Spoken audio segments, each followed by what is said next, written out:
Le complexe de l'idiot du village.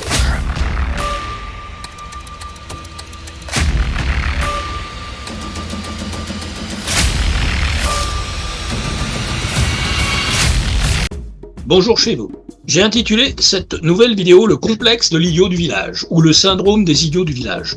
Vous connaissez tous l'appellation péjorative de complotiste balancée à tout bout de champ à l'encontre des libres penseurs et ceux qui osent questionner cette réalité et demander des comptes au sujet de la quantité incommensurable d'arnaques et d'enfumage avec laquelle une petite pseudo-élite mafieuse nous bombarde constamment, nous culpabilisant en boucle avec leur inversion accusatoire débile d'une mauvaise foi à toute épreuve et à toutes les sauces. Cette élite morbide et génocidaire autoproclamée sur cette scène de théâtre sans limite agit pour le compte de contrôleurs du cheptel humain et a perduré jusqu'ici grâce à la complicité sans borne d'une majorité de la population, composée d'acteurs en carton, les PNJ, personnages non joueurs, les coquilles vides suicidaires, kamikazes, fourbes, faux culs, collabos, balance à deux vitesses, les faux peureux qui se chient dessus sans couche-culotte, qui font semblant de comprendre ce qu'on leur explique, tout en continuant à agir dans le sens contraire, toujours dans le sens du narratif totalitaire, anti-humain, agissant délibérément et non pas seulement par simple programmation ou dû au syndrome de Stockholm de l'otage amoureux de son bourreau. Ils le font afin de promouvoir l'eugénisme à gogo, l'extinction de l'espèce et l'obéissance à un maître extérieur et usurpateur. Ils s'efforcent toujours de nous justifier l'utilité du crédit social à venir ou de nouvelles taxes pour racketter notre fausse empreinte climatique ou autre. C'est une chaîne de soumission et d'obéissance à la connerie sans fin. Leur audace de débile profond va jusqu'à nous qualifier, nous, parce qu'on a compris l'arnaque ou les attaques que nous subissons, d'idiots du village. Qu'est-ce que l'idiot du village signifie au juste et d'où provient son origine ? L'idiot du village est dans son acceptation première une personne connue localement pour son ignorance ou sa bêtise. Cette expression péjorative peut également désigner le stéréotype d'un handicapé mental. Enfin, il est parfois utilisé pour désigner quelqu'un d'exagérément optimiste, irréaliste, voire naïf. L'expression vient du fait que dans tous les villages, il existait une personne souffrant d'un handicap intellectuel qui faisait partie de la communauté et que tout le monde connaissait. C'est aussi un terme courant pour une personne stéréotypée, idiote ou insensée ou un personnage type. L'idiot du village aujourd'hui, pour la communauté bien pensante, complètement à côté de la plaque, hors sol et déconnecté de cette réalité, comme font semblant de le demeurer nos demeurés politiques, c'est le fameux complotiste qui dénonce les complots grossiers qui régissent nos vies. Il est pointé du doigt dès qu'il dénonce les insupportables campagnes totalitaires d'empoisonnement des populations et depuis récemment il est exclu socialement plus que jamais. Nous sommes dans un grand village à l'échelle de cette dimension, à l'instar du village de la vieille série Le Prisonnier avec Patrick McGowan, qui se trouvait sur une île au large de l'Angleterre. Tous les acteurs autour de nous jouent le rôle des idiots gardiens du zoo et du village. Ce sont de simples figurants dans ce Truman Show gigantesque qui redouble d'agressivité, d'intrusion dans notre intimité, de flicage, de chantage à la peur, à l'introduction de plus en plus de poisons, de technologies invasives dans nos organismes, dans nos têtes, dans notre psyché, via les campagnes de propagande, les PSYOP, opérations psychologiques, les false flags, des écrans bleus aux ondes 5, 6G, des lumières LED, d'empoisonnement tous azimuts, chemtrails, géo-ingénierie, vaccins, médoc, bouffe, eau, compteurs Linky, pesticides, OGM, perturbateurs endocriniens, etc., etc. De pires poisons pour notre morale, nos espoirs de changement, d'évolution, d'évasion de ce statut sempiternel d'esclave, exploité par un système vampirique et parasite qui se nourrit de toutes nos émotions, négatives comme positives, et les déclenche via des scénarios grossièrement fabriqués en boucle, aussi bien individuellement que pour les masses. C'est bien l'attitude condescendante et ignorante de ces prétendus villageois qui se prétendent sages et nous regardent et considèrent comme les idiots du village, tout en continuant à nous attirer avec eux droit dans le mur de cette fin de cycle.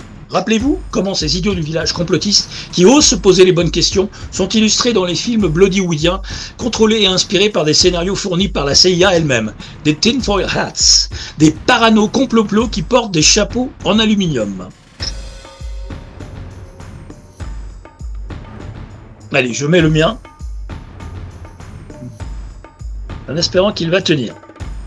D'où vient l'expression « chapeau en papier d'aluminium » ? Le magazine Vice a écrit que le chapeau en papier d'aluminium, dans la culture populaire, peut être retracé jusqu'à une nouvelle très étrange et prémonitoire écrite en 1927 par Julian Huxley, intitulée « Le roi de la culture tissulaire », dans laquelle le personnage principal utilise un chapeau en métal pour éviter d'être contrôlé mentalement par le scientifique méchant. Un chapeau en papier d'aluminium est un chapeau fabriqué à partir d'une ou plusieurs feuilles de papier d'aluminium ou de papier d'aluminium. Ou un couvre-chef classique, doublé de papier d'aluminium, souvent porté dans la croyance ou l'espoir qu'il protège le cerveau des menaces telles que les champs électromagnétiques, le contrôle mental et la lecture des pensées. L'idée de porter un couvre-chef fait maison pour une telle protection est devenue un stéréotype populaire et synonyme de paranoïa, de délire, de persécution et de croyance en la pseudo-science et les théories du complot. Rappel utile, qui était Julian Huxley? Le terme transhumanisme a été popularisé par le biologiste et philosophe Julian Huxley dans son essai de 1957.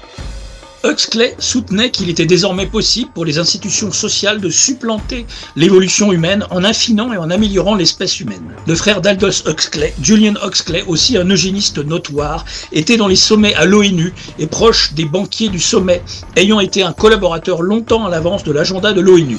Julian était impliqué dans l'Organisation des Nations Unies pour l'éducation, la science et la culture, donc endoctriner les masses et la propagande climatique. Influence des Huxley. Julian Huxley, en tant que fondateur de l'UNESCO et partisan de l'eugénisme, un mouvement qui prenait la sélection génétique humaine, est souvent cité par les complotistes pour suggérer que l'UNESCO poursuit des objectifs eugénistes ou de manipulation génétique. Julian Huxley, on comprend un peu mieux d'où pouvaient provenir toutes les idées que son frère Aldous a exploitées dans ses œuvres, comme dans Le meilleur des mondes. Regardez cet extrait concernant Julian Huxley, extrait du film de Mélodie Hergé, Les voleurs d'âmes, deuxième partie, Les démolisseurs de la civilisation. Dans la famille Huxley, demandez l'autre petit-fils, Julian Huxley, le frère d'Aldous, qui fut vice-président de l'Eugenic Society britannique de 1937 à 1944. Et en 1946, il fut également le directeur général de l'ONU pour l'éducation, la science et de la culture à l'UNESCO. Il déclarera: même s'il est tout à fait vrai qu'une politique eugénique radicale sera pendant de nombreuses années politiquement et psychologiquement impossible, il sera important pour l'UNESCO de voir que le problème eugénique soit examiné avec le plus grand soin et que l'esprit du public soit informé des problèmes en jeu, de sorte que ce qui est maintenant impensable peut au moins le devenir. Et le GIEC fait partie de l'ONU, créé par les Fabiens pour atteindre leurs objectifs socialo-communistes au fil du temps. Cela vous aide à comprendre le contexte dans lequel ils basent leur propagande sur le réchauffement climatique et donc politique.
La couverture de The Economist de l'édition 1992 montrait déjà à l'humanité le projet de modifier ses gènes via le vaccin. Cela ne devrait plus être une surprise ni même un choc, étant donné que 30 ans plus tard, nous avons assisté au déploiement de vaccins ARN contre le Covid-19 et des puces électroniques humaines. Je pense qu'il est raisonnable de dire que cela a toujours été leur stratégie depuis les années 1950, lorsque des pionniers comme Julian Huxley et Alan Turing ont introduit les concepts d'eugénisme et de transhumanisme. Ils nous préparent toujours à ce qui nous attend. Ils nous disent toujours ce qu'ils prévoient. Ils nous préviennent toujours. C'est juste qu'on nous resserre toujours le prétexte, l'excuse bidon et creuse que nous sommes bien trop occupés par le travail et les engagements pour comprendre ce qui se passe dans les coulisses. Combien d'heures par semaine passent les humains en moyenne devant leur programme télé débilitant au juste, alors qu'ils pourraient s'instruire sur ce qu'on leur fait pour les exploiter, les tromper, les asservir et les racketter, voire même comment s'organiser pour se libérer de cette illusion toxique. Et même encore, nous ne prenons pas ces signes au sérieux, d'autant plus qu'ils nous sont vendus d'une manière qui semble bénéfique et progressiste pour l'humanité. L'idiot du village, pour la majorité des neuneux autour de nous, est celui qui ose faire un bilan des années coco fantômes et se fout de manière implacable, comptable et factuelle de la gueule des idiots du village qui s'autoproclament la norme des normies, des gens faussement normaux, totalement hors sol et dépassés par l'illusion de la propagande mortifère. Regardez cet extrait de CNews où les journalopes collabos de l'époque font semblant de se moquer, en fait, de leur propre attitude pendant ces restrictions totalitaires et débilissimes. Extrait Pascal Praud. On les imaginait très bien, on nous a expliqué qu'on pouvait boire un café debout, mais pas assis, on a accepté ça, donc maintenant, bon, allons-y. Hein. Charlotte a raison. Mais non, mais vraiment, cette période-là, mais moi, j'en reviens toujours pas de ce qu'on a vécu, mais vraiment. C'est-à-dire qu'on nous a dit oui. Moi, je me souviens d'avoir pris le train un jour. Donc, ils avaient rouvert dans le train les cafétérias, parce qu'avant, on n'avait plus le droit de manger, parce que le masque, machin, bon. Donc, ils ont rouvert les cafétérias, parce que quand même... Donc, on avait le droit d'aller chercher dans la cafétéria, avec le masque, évidemment. Donc, vous revenez à votre place, avec le masque toujours. Et puis, pour manger, il faut enlever le masque. Alors, on nous disait, vous avez le droit de manger, mais rapidement. Moi, j'entends ça, je me dis, je sais pas, on n'a plus de limite, en fait. Enfin, mais moi, je suis d'accord avec vous sur le Covid, puisqu'on en a parlé matin, midi et soir. Ah oui. Mais les gens acceptent tout. Ah, mais tout. C'est oui, ça que c'est pour protéger. ils acceptent non, ça tout. n'a pas de sens. Et voilà. non seulement ils acceptent tout, mais vous aviez les petits capots. Oui, c'est ça, bien sûr. Qui étaient partout. Ouais, bien sûr. Dans les rédactions, parfois, j'en ai vu. Dans les rues. Ouais. Ouais, bien sûr. Je les ai vus. Bien dans sûr. une radio avec laquelle je travaillais. C'était incroyable. Les petits ronds dans les gares, pour que vous soyez un mètre les uns des autres. Merci de vous tenir dans ce rond. Oui. Moi, déjà, à 4 ans, ça m'aurait énervé. Hein, mais là, non, tout le monde était dans son rond. Moi, je sais pas. Je suis d'accord avec vous. Soit par adhésion, soit par peur, en effet, du voisin qui va aller dénoncer, soit par... Mais par aussi, il y a la psychologie, c'est-à-dire qu'il y a tu mets une casquette à quelqu'un, il devient chef de gare. Oui, oui. C'est un tropisme. C'est un tropisme connu. Non, mais il faut rire Chacun va toujours désobéir à tout ça. Enfin, je veux dire, il y a un moment, il ne faut pas se plier, il faut rire et désobéir. Je veux dire, il devrait y avoir des manifestations de gens qui sont mais câlins de 10 minutes. c'est quoi ce désobéir? Quand on nous a tous demandé d'être vaccinés, il fallait désobéir aussi? Non, je n'ai pas dit ça là-dessus. J'ai dit Ah oui, bah oui, bah c'est là-dessus qu'il fallait peut-être dire. Ouais. Et que c'était beaucoup plus important, si vous me permettez. Parce que d'aller vacciner des gosses de 15 ans alors que ça servait absolument à rien, à rien du tout, puisqu'on savait que le vaccin n'empêchait pas la transmission. Il était interdit de le dire. Exact. Ça, c'est pareil. Il était interdit de le dire, bien évidemment. Donc, pardonnez-moi. Et On puis l'a dit alors, quand même, hein, je précise. Nous, on l'a dit. Oui, non, il y mais a on un l'a dit échange quand même. d'ailleurs qui est viral aussi sur les Ah oui. réseaux, où vous me dites que ça peut faire si tout le monde est vacciné. Ah bah oui, c'est ça, oui. Cet échange, alors effectivement, votre remarque n'était pas ça. Non, le pire peut-être, c'est l'histoire de la bûche avec grand-père et grand-mère dans la cuisine. Je crois que c'est Ah Jean oui. Castex qui avait dit ça. Non, c'était Jérôme Salomon, je crois. Non, Sinon, c'était je mettez-les crois. dans la cuisine. Mettez-la, Noël, grand-père mettez-les et grand-mère dans la Je me cuisine. souviens parce que Jean Ah oui. Sévillat avait répondu à un tweet historique. Oui. Il avait repris le tweet, je crois que c'était Jérôme Salomon qui disait ça, ou un médecin, bon je sais plus, et il avait répondu parce que c'était papy et mamie dans la cuisine. Il avait répondu papy et mamie t'emmerdent. Et ce tweet avait fait un nombre de retweets inimaginable. Mais il est bien, Jean Sévillat. Oui, Il est très bien, Jean Sévillat. Et même, je crois qu'on recommandait le 24 décembre de dîner la fenêtre ouverte. Oui. Formidable. Ah oui, Bon, bien sûr. bien Et sûr. ça, c'est Bon. Emmanuel Macron, un président de la République. Bien sûr, bien sûr, bien sûr. Mais c'est sa meilleure période, Emmanuel Macron, il était content. Il arrivait tous les soirs à 20h, il faisait son petit discours pendant Maintenant, chronomètre 10 minutes. Michelin, on va à l'aéroport. Il y avait 18 millions de gens qui l'avaient écouté, il était content comme tout. Il avait son conseil de guerre, je sais plus quoi. Oui, l'état bien major, sûr. ça, voilà, Mais c'était un- nous étions en guerre. Ah oui, c'est la Ouais, guerre. c'est ça. Bon, L'idiot du village, c'est celui ou celle qui va croire à la moindre douille de propagande, depuis le masque qui protège d'un virus fantôme, de se confiner et rester chez soi pour sauver son prochain, de porter la muselière debout et l'enlever en s'asseyant dans les lieux publics pour consommer ou sommer les cons de suivre des gestes barrières infantilisants et débiles, considérés comme indispensables dans son cerveau de méduse aux abonnés absents, de la variole invisible du singe échappée d'un zoo, du H5N1, de la grippe porcine, aviaire, féline, canine, ovine, etc. Elle était convaincue par le discours anxiogène du H1N1 en 2009 de Roselyne Ballé-Achiotte, qui est toujours là à vociférer de se faire piquer sur l'hôtel de Big Pharma dans les merdias des plateaux TV. L'idiot du village sans éducation ou avec une éducation axée sur le mensonge pharmachéa, sans instinct de survie ni bon sens, c'est celui ou celle qui va croire que se faire piquer à tout va avec toutes sortes de produits dont il ignore la composition délibérément parce que les prétendus experts en blouse blanche lui auront fortement conseillé le protège de toutes les menaces fantômes qu'on lui aura vendues dans l'histoire de la secte vaccinologique, alors que tout prouve que c'est totalement le contraire.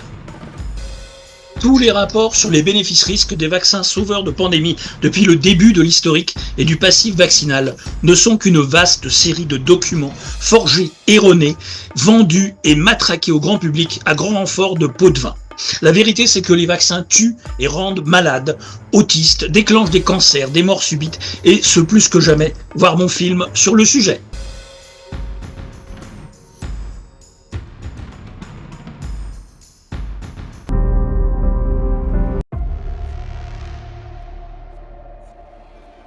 Les leçons du passif de la secte injectologique.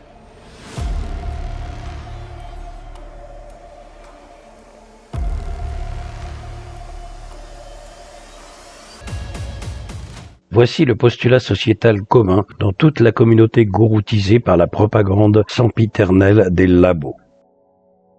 L'invasion de mythes. Les vaccins sauvent des vies. Ils, à comprendre le lobby pharmaceutique, ont sauvé des millions de vies. Sans eux, on serait tous morts pratiquement, grâce aux anticorps qu'ils fabriquent dans notre organisme pour lutter contre des virus clairement isolés et identifiés par eux, dont ils nous ont injecté des extraits. Nous sommes protégés. Faisons-leur entièrement confiance. La réalité qui détruit la fiction des mythes.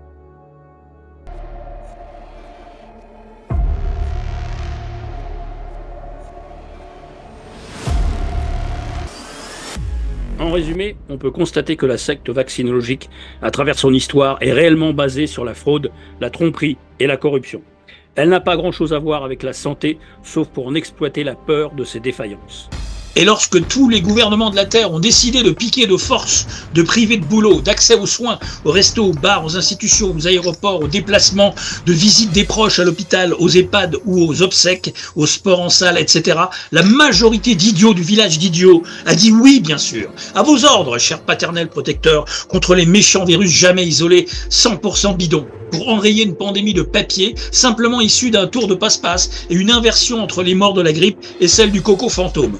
Tout reposait sur un test PCR frauduleux et des pseudo-malades, soi-disant positifs et asymptomatiques. Les idiots du village justifient encore, tout en faisant semblant d'avoir tout oublié, toutes les mesures liberticides, débilissimes de la période coco, qu'on n'aura plus vécu depuis l'occupation nazie de la Seconde Guerre mondiale et encore du jamais vu. Qu'il commente encore aujourd'hui comme « Ah oui, il a fallu qu'elle fasse un faux pass sanitaire pour travailler, ou elle a perdu son job. Bah, elle a choisi de pas se faire piquer, c'est son choix. Sous-entendu, elle le mérite. » Et dans la foulée, pour se faire pardonner, ou même pas, en se contredisant, de dire « Ah oui, moi non plus, je voulais pas me faire piquer, mais j'étais obligé. » Les résistants de la dernière heure n'ont jamais en fait résisté. Ça ne nous rappelle pas une période sombre de l'histoire ? Beaucoup de ces idiots du village aujourd'hui continuent à nous raconter tout et son contraire, en faisant semblant d'avoir compris certains points de l'arnaque planétaire, d'être d'accord avec vous, avec nous, tout en justifiant ses principaux points, décisions et restrictions, allant dans le sens de la prédation et du totalitarisme faussement sanitaire. La même publicité pour le vaccin contre la grippe et le Covid, où le scénario se déroule dans un ascenseur, repasse en boucle à la téloche pour inciter les plus malléables et influençables des suiveurs à retourner se faire piquer pour une énième fois avec leur cocktail de poison violent. J'en avais fait un décryptage parodique l'année dernière. En voici un extrait.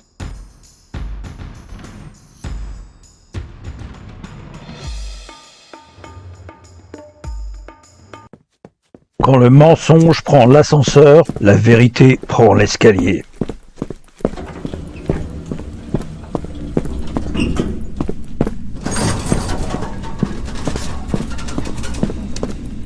Quand le mensonge prend l'ascenseur, la vérité prend l'escalier. Même si elle met plus de temps, la vérité finit toujours par arriver. Nouveau clip pour faire peur, intitulé « Les présidents pour l'assurance d'une maladie ». Vaccination contre la grippe et le Covid-19. Campagne médiatique octobre 2023. Covid-19, une nouvelle campagne de vaccination qui patine dans l'ascenseur de l'horreur, la peur et la menace anxiogène des hommes en noir sur leurs damiers francs-maçons, avec leur pub de propagande télévisuelle qui nous agressent en boucle, alors que les décès post-vaccinaux et les pathologies dues aux picouzes imposées sous la contrainte et la précipitation sont exponentielles autour de nous. Ce totalitarisme pharma-anxiogène, sans aucun complexe, continue sans aucune gêne devant les faits rapportés. Chiffres alarmants des morts et des blessés dus aux injections Covid-19. Les estimations globales. Vous savez, nous faisons des calculs approximatifs. C'est ce que nous faisons en tant que gestionnaire de portefeuille et analyste à Wall Street. J'ai donc donné les chiffres pour les États-Unis sur lesquels nous avons beaucoup travaillé. Comment estime-t-on le chiffre global ? Eh bien, il faut faire des hypothèses. Nous estimons donc à environ 5 milliards le nombre de personnes qui ont été vaccinées sur la planète comme cela a été largement rapporté. 5 milliards ont reçu quel vaccin ? Tous les vaccins. C'est pourquoi nous donnons des fourchettes très larges, y compris le Sinovac et le Sputnik et... Oui. D'accord. C'est pour ça que nous donnons des fourchettes larges, car nous ne voulons pas surestimer. D'accord. Ainsi, 5 milliards de personnes sur la planète ont reçu un vaccin quelconque. Si l'on applique la fourchette du taux de mortalité aux États-Unis que j'ai mentionné précédemment, vous obtenez une fourchette globale de 7,3 millions à 15 millions de personnes mortes à cause du vaccin. 7 millions à 15 millions. Oui, une étude a été réalisée par Denis Rancourt. Nous avons examiné sa méthodologie. Elle est différente de la nôtre. Nous ne prétendons pas qu'elle est mauvaise, c'est une estimation. Et il est arrivé à 17 millions, ce dont vous avez parlé, je crois. Notre fourchette supérieure est donc conforme à celle de Denis Rancourt. D'accord. Les handicaps, si l'on considère le rapport de 4 à 1, vous multipliez les 7 millions et les 15 millions par 4, on obtient une fourchette de 29. Voyons voir, je regarde les chiffres. 29 à 60 millions de personnes handicapées dans le monde. 29 à 60 millions de personnes handicapées dans le monde. Exact. Et puis les blessures, si l'on prend 18% des personnes vaccinées n'utilisant que le Pfizer, encore une fois, il pourrait s'agir d'argent, mais nous obtenons un éventail de 900 millions au maximum et de 500 millions au minimum pour les blessures. 500 millions à 900 millions de personnes ayant subi une blessure qui ne les a pas rendues invalides. Oui, c'est exact. Le fait que des vaccinés à tout âge, des sportifs, non sportifs, des célébrités, des artistes tombent comme des mouches ou déclenchent des pathologies graves ou moins graves que le comptage des décès clairement dus aux injections est une donnée invisible et occultée totalement dans les médias français, n'est un facteur inexistant chez ces collabos gaulois uniquement chargés de faire des profits et de faire perdurer les propagandes en plein génocide silencieux, sans aucun remords ni vergogne. De vrais criminels en puissance et en liberté. Et ce sont les seules voix audibles qui sont écoutées et suivies à tous les niveaux autour de nous. Médias, familles, entourage, amis, collègues de travail, etc.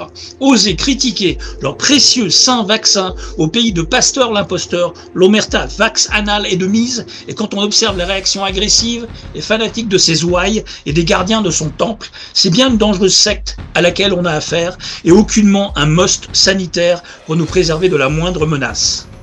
Pour les médias mainstream, la relation entre la vaccination et les turbocancers n'existe tout simplement pas, alors qu'aux États-Unis, le principe de précaution annule les mandats de vaccination dans certains États. Pour les médias, le turbocancer est une invention des anti-vax. Les idiots du village se foutront totalement d'être devenus des objets connectés à part entière, des antennes sous contrôle à distance, télécommandables à volonté, par des opérateurs peu scrupuleux ni soucieux de leur santé, obsédés par le contrôle du cheptel des naïfs les plus dociles, et la fusion de l'être humain en apparence avec l'IA et la machine, en faisant un cyborg empoisonné et malsain. Ils ne se sentent absolument pas concernés par les dangers du transhumanisme en marche. C'est un truc pour les complots. L'idiot du village des conformistes, qui ose réfléchir par lui-même, à cause des fake news qu'il va dénicher autour de lui, propagées par la foule de parano dans son cercle de contact et d'influence. Le réseau 6G sera essentiel pour passer de l'Internet des objets à l'Internet des corps, pour passer directement à la connexion des humains aux machines. Voici un extrait d'une intervention très lucide du journaliste italien Maurizio Martucci. Il digitale e le nuove tecnologie sono l'architrave, l'ossatura, l'elemento fondante di tutta l'Agenda 2030. L'Agenda 2030 cerca di robotizzare l'umanità e di umanizzare la robotica. Stanno portando avanti un piano che prevede fondamentalmente 2 punti essenziali. Il cambiamento degli stili di vita e quindi il cambiamento della società civile e lo step successivo è il cambiamento dell'essenza ontologica e naturale dell'essere umano. E qui entra in gioco il transumanesimo. Tutti i 17 goals dell'Agenda 2030 ruotano intorno all'architrave, alla struttura centrale, alle nuove tecnologie. L'inganno su cui noi dobbiamo riflettere e fugare è pensare ancora che le tecnologie siano state pensate, concepite, per essere a servizio, utilizzo, consumo del cittadino utente consumatore. No, non è più così. L'Agenda 2030 sta sfruttando le nuove tecnologie per poter arrivare a quei 2 obiettivi che vi ho detto prima, il cambiamento degli stili di vita e il cambiamento dell'umanità. Ebbene, le energie rinnovabili stanno cercando di alimentare nuove risorse energetiche. Ma nuove risorse energetiche per chi? E quindi mi riferisco alle pale eoliche piuttosto che alla fotovoltaica e tutto quanto stiamo assistendo si sta implementando sui nostri territori. Non serve ad alimentare nuova energia per i cittadini, per i popoli, serve ad alimentare nuova energia perché la transizione digitale, qui si legano la transizione energetica con le nuove tecnologie, sta portando avanti il cambiamento attraverso un nuovo cervello, che si chiama intelligenza artificiale. L'intelligenza artificiale è profondamente energivora, succhia energia, e l'energia che oggi è disponibile, e loro ce la spacciano nella denuncia dei cambiamenti climatici, in realtà è la nuova energia che stanno costruendo per alimentare questo grande cervello. Comment expliquer cette adhésion massive à des événements et rituels sataniques si ces gens ne sont pas pucés et télécommandables à distance, à s'efforcer en boucle de ne jamais reconnaître que l'énergie de ces manifestations glauquissimes sont pourries et axées sur un archétype du mal absolu, sans tenir compte de la moindre considération religieuse.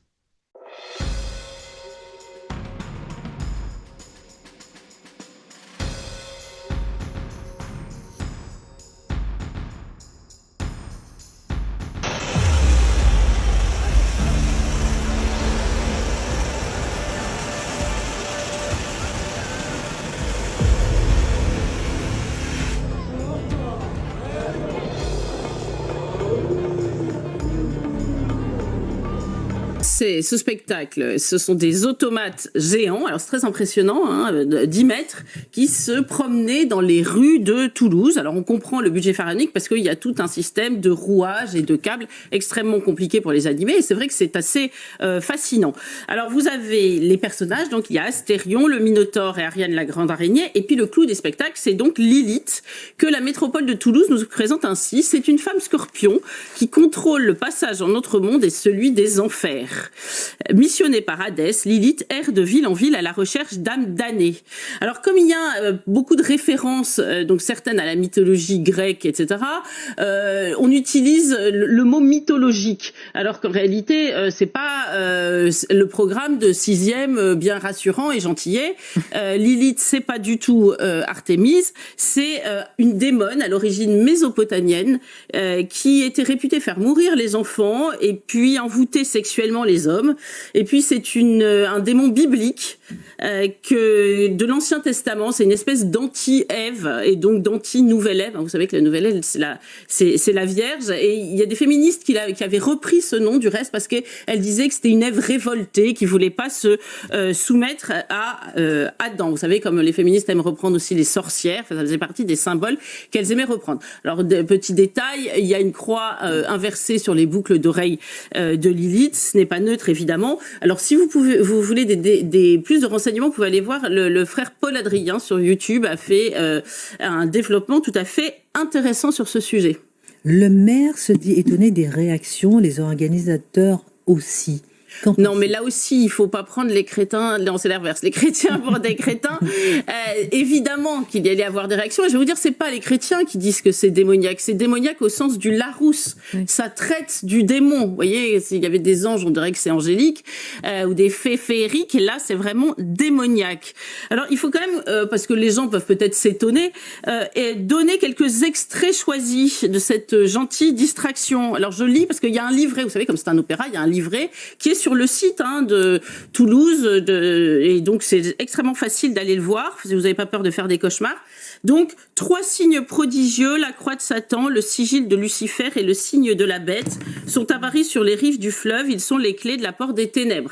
Alors, ces 3 signes étaient apparents. Moi, il y a un prêtre toulousain qui m'a dit, ça m'a fait vraiment un drôle d'effet quand je suis sortie de mon église de voir un 666 dans l'espace public, par exemple. Il y a aussi, alors on lit plus loin, de créatures maléfiques, les rues sont maintenant infestées. Elles réveilleront les morts et trouveront les damnés. Par ma flamme, je brûlerai leur corps et emprisonnerai leurs âmes. Vous voyez, c'est frais, c'est sympa. On a envie d'offrir une barbe à papa au petit dernier.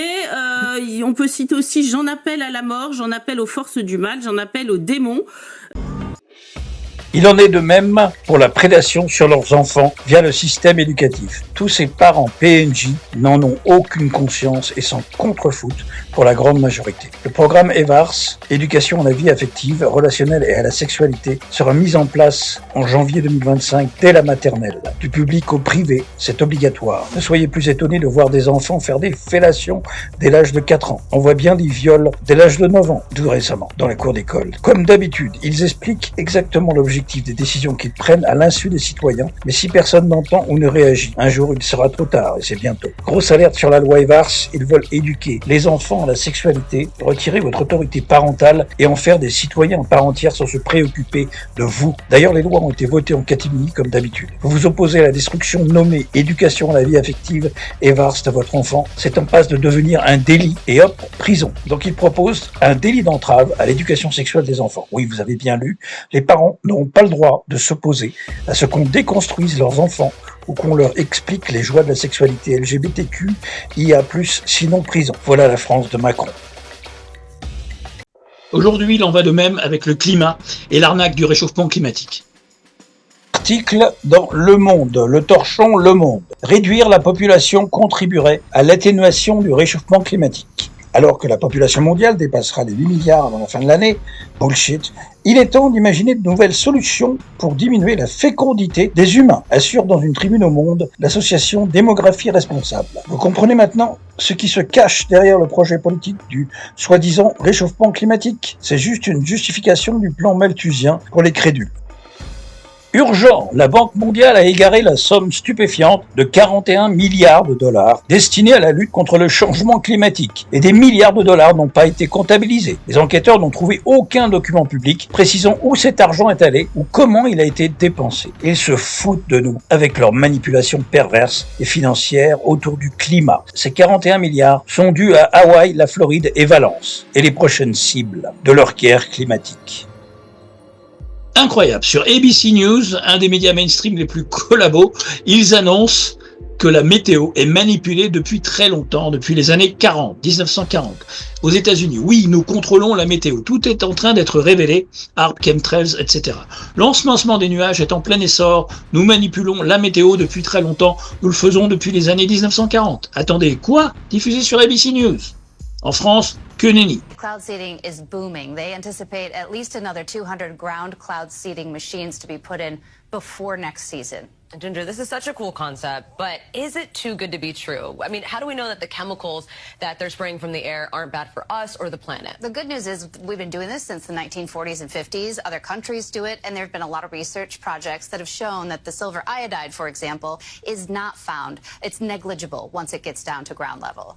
So, again, I don't want to be too skeptical, but is there anything wrong with manipulating nature like this? I think that's the question we should have asked when we built every single parking lot and every rooftop. We have been manipulating weather with us for a very long time.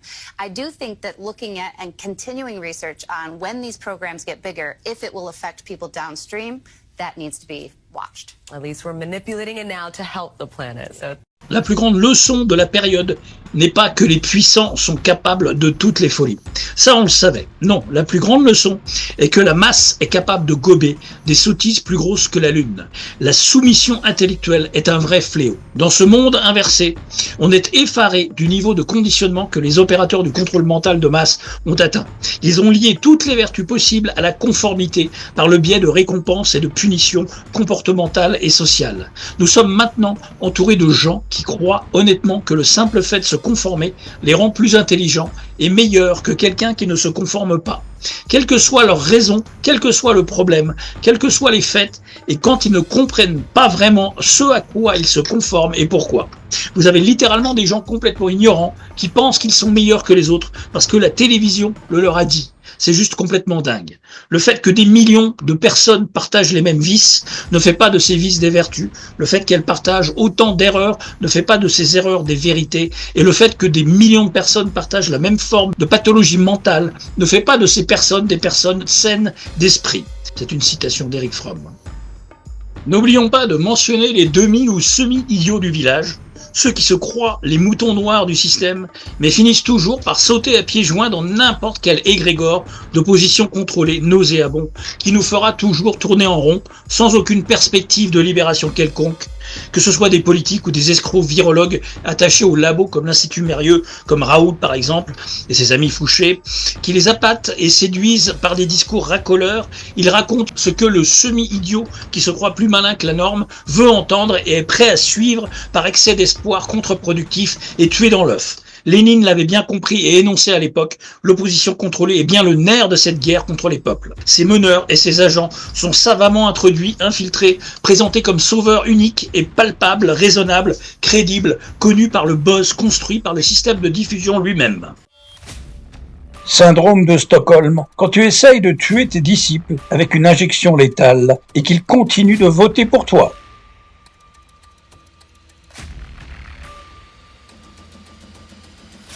I believe totally in your freedoms. I do. You got to do what you have to do. But I recommend take the vaccines. I did it. It's good. Take the vaccines. But you got, no, that's okay. That's all right. You got your freedoms. But I happen to take the vaccine. If it doesn't work, you'll be the first to know.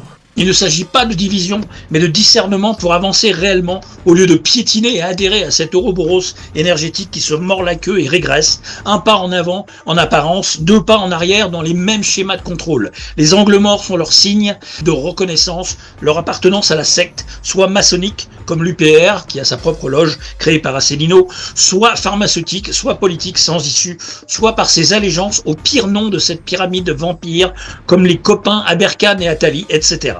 Et même parfois, il nous cite comme sauveurs Trump, Poutine et les chefs d'État des nations du BRICS, inventés lui-même par Rockefeller comme faisant partie du plan pour le NOM, version faussement multipolaire. Le semi-idiot se fera alpaguer, avoir par l'érudition affichée de son gourou, son positionnement d'infiltré au plus haut niveau du système, voire même par les super califes politiques à la tête du G8, qui se prétendent des sous-marins voulant retourner le système et les banques centrales, tout en se foutant bien de leur gueule et la nôtre par la même occasion. L'expression populiste, brandie comme péjorative par les médias de masse, alors qu'à la base l'intention est noble, il s'agirait de sauver et aider les peuples dans cette guerre contre nous, est exploitée dans tous les sens du poil par les meneurs infiltrés pour les convaincre qu'ils les mènent, tel le dieu Pan dans la forêt, sur des vraies pistes d'amélioration de notre condition d'esclaves bernés, fliqués, agressés, harcelés et rackettés à mort. Exemple flagrant, les gilets jaunes et leurs uniformes issus de l'ingénierie sociale d'Attali et de la programmation prédictive du magazine des Rothschild, The Economist. Si vous avez le malheur d'expliquer la tactique dont ils sont les dindons de la farce, on devient à leurs yeux les moutons noirs de la rébellion et on ne comprend rien, on tue leurs espoirs de changement, on est pessimiste, on voit le mal partout. Il faut qu'on cesse de ralentir leurs espérances et les laisser rêver à un monde meilleur grâce à leurs faux sauveurs machiavéliques. Ils sont convaincus que toutes les mouvances, idéologies et sectes du passé, qu'ils vénèrent toujours au présent, ont été infiltrées, mais ne voulaient que le bien de l'humanité et de leurs prochains à leur début, ou jusqu'à ce point dans l'histoire chronologique où les méchants ont débarqué pour les pervertir. Ils croient à un âge d'or des bisounours dans cette dimension dans le passé et pensent pouvoir en créer un nouveau à venir. Dans les deux camps des idiots du village du prisonnier, l'aveuglement est tel d'un côté et les angles morts grossiers de l'autre, qu'aucune issue favorable ne pourra être entreprise en se conformant à leurs croyances. Il n'y a rien à sauver ici que sa propre dignité jusqu'au bout, un minimum de combativité pour rester conscient d'où l'on vient et qui l'on est et comment on veut sortir d'ici un jour que cette fin de cycle pourrait accélérer. Pour ceux qui veulent fusionner avec la machine et la technologie pour devenir des cyborgs encore plus exploitables, contrôlables et esclaves d'un monde froid, inhumain, où la surveillance et le crédit social gouvernent nos vies et nos comportements et pourrissent la nôtre, les penseurs libres, au moins dans leur tête, passez votre chemin. Vous servirez de compost pour le prochain recyclage. Cessez de nous harceler avec votre conformisme débile et aveugle, pervers, complice de cette prédation tous azimuts qui se nourrit de souffrances en boucle et de votre positionnement hypocrite d'acteurs sauveurs de cette planète et de la fake apicratie qui font semblant de n'avoir rien vu de mauvais, de mal, de sadique, de monstrueux et génocidaire pendant ces années coco-totalitaires, un programme jouissif pour vous où vous vous foutiez grandement des dommages causés à votre prochain qui n'était pas d'accord et à ceux qui ont cru à votre propagande nazitaire pourrie et en sont morts ou mutilés à vie. Cette courbe de variation statique mortifère va se poursuivre et vous n'admettrez toujours rien. Quant aux semi-idiots de notre village terrestre désespérément avide de faux espoirs caducs à sens unique, il est encore temps de réfléchir un peu plus afin de préserver et conserver votre énergie perdue à suivre des fausses pistes en boucle sur tous les sentiers de perdition et de corruption de votre dévotion sans borne à vos sauveurs externes et vos causes fabriquées en boucle. Cherchons à nous libérer une bonne fois pour toutes de ce jeu macabre, cessons de jouer constamment à leurs scénarios stupides et offrons plus souvent à ces addicts invétérés de la manipulation perverse une non-réponse, comme le suggère notre ami David Bouquet. Une non-réponse de sagesse qui ne nous empêche pas de dédier bien sûr du temps à vous préparer pour cette guerre contre les peuples qui s'intensifie et fait rage chaque semaine un peu plus. Il n'est pas question de céder davantage de terrain à ces vampires psychopathes et leurs suiveurs par millions sur le terrain, dans le déni complice, kamikaze, inconscient et programmé. Réaffirmons notre refus de collaborer avec l'infamie et l'inacceptable, ne cédons pas au chantage sur notre zone de confort minimaliste qui se réduira à peau de chagrin avec le programme de l'agenda 2030. Chaque centimètre de liberté et d'espace vital vous sera confisqué et piétiné de façon exponentielle, pas besoin d'être un grand devin pour le reconnaître. Si vous ne refusez et ne rejetez pas en bloc leur narratif inversé et corrompu comme prétexte à toutes les dérives totalitaires. Je vous laisse méditer sur cette citation de cette ancienne romancière autrichienne, Marie von Ebner-Eschenbach, qui correspond parfaitement à la situation sur cette planète prison. Les esclaves heureux sont les ennemis les plus acharnés de la liberté. Bonjour chez vous les prisonniers, c'est à nous d'œuvrer pour le respect de notre bon sens. Préparons-nous pour cette invasion générale des idiots du village.